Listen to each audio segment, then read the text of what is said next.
If you're tired of capsule wardrobe advice that feels unrealistic for mom life and that doesn't really apply to plus size bodies, let's ditch the rules together. Today, I'm going to show you how to build a wardrobe of core pieces that you absolutely love and that will make getting dressed 10 times easier. Let's get into it. So the first thing you want to determine when establishing your core wardrobe is, what does your lifestyle look like? For example, if you are a stay-at-home mom like me, of course you want to look cute. More than that, you probably need comfortable pieces that are super low maintenance, so you can just kind of like toss them in the washer. You don't have to dry clean everything. Pieces that are full coverage if you are chasing around children. You don't want to have to constantly be adjusting. And it's not just necessarily like your job title. What kinds of things do you like to do for fun? Do you spend more time running around outside of the house? Do you like to be kind of cozy and relaxed at home? These are all things that you want to take into account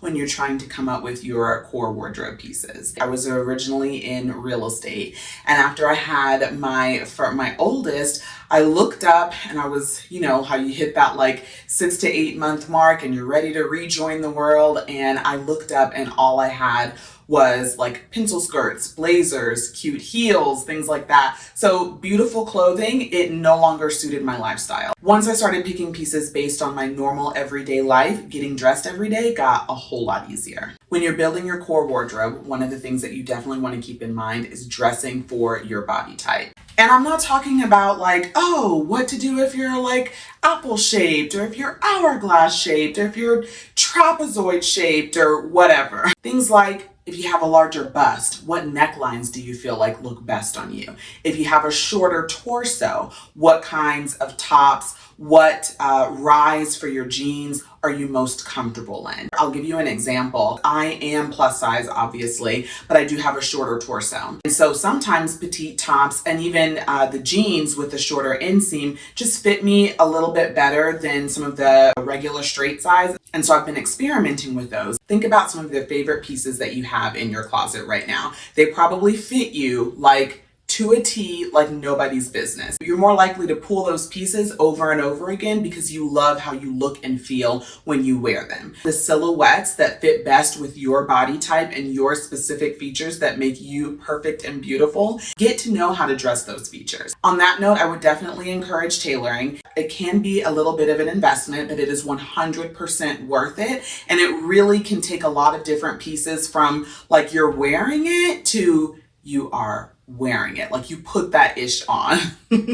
Tailoring can really make all the difference. My next tip for coming up with your core wardrobe, examine what you already have and determine where the holes are. Maybe you have a lot of really, really cute tops, but only like 1 or 2 pairs of jeans that you really, really love. Maybe you're more of a dress girl, but you only have 1 or 2 dresses that you wear over and over again and you're kind of tired of seeing them. Maybe you have a great pair of trousers that really needs a belt to keep them in place and you don't have any great belt. What do you need in your wardrobe to make it work like on a daily basis? Once you determine that, you're going to make a list and you're going to separate that list into must-haves and nice-to-haves. When you get room in your budget and you want to do a little shopping, you're going to focus on those must-haves first so you can get those out of the way, because those are going to make the things that you already own a lot easier to style. When it comes to building a core wardrobe that works for you, this is probably the most important tip of the video. So listen up.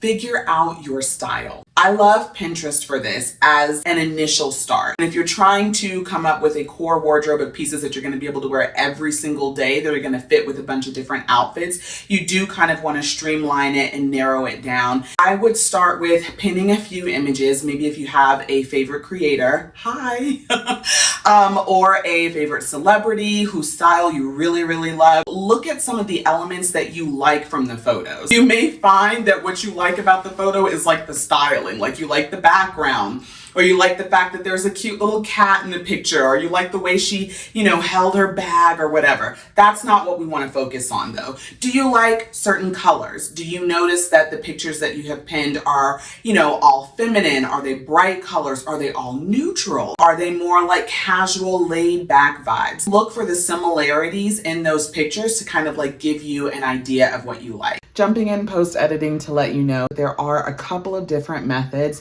that work for finding your styles. So if you find that the Pinterest method is not as helpful and you want some other tips on how to find your style, let me know in the comments. The biggest thing that I can tell you when looking for your core wardrobe pieces, take your time. This is a marathon, not a sprint. When we're talking about core wardrobe pieces, the idea is that you want to buy things that you are going to reach for over and over and over again. You're going to style them different ways. They're going to be foundational pieces and like every other wardrobe. So we're not thinking about like fun little trendy pieces. Those will come later. You are most likely not going to be able to get everything in one shopping trip. And honestly, even if you did have an unlimited budget, I would still recommend taking your time, slowing down so that you can really think through and be intentional about each purchase. So this video is about building your own list of core wardrobe pieces. But if you want a list for a little bit of inspiration or just some ideas of where to get started, I do have a video, 7 seasonless mom-friendly wardrobe essentials, which I will link in the description box. I definitely think you should check out. So now that we are ready to actually start shopping for our core wardrobe pieces, I have 5 questions for you that I want you to keep in mind when you are ready to add to cart, okay? So number 1, what do I have already that will look good with this? The idea behind this question is to keep you from buying something that literally you have like nothing else to wear with it. Now, if you are at a huge transition in your life, like I was after I transitioned out of real estate, that may be kind of a little bit of a different situation because you're no longer wearing the pencil skirts and the trousers, and so you don't need things that are going to match with that. If you already have a couple of pieces that you love and wear every day, and you really would just like to kind of flesh out that collection, you need to find stuff that is going to complement what you already have. The next thing you want to ask yourself, is there anything about this piece that I don't like? Years ago, I was the queen of this.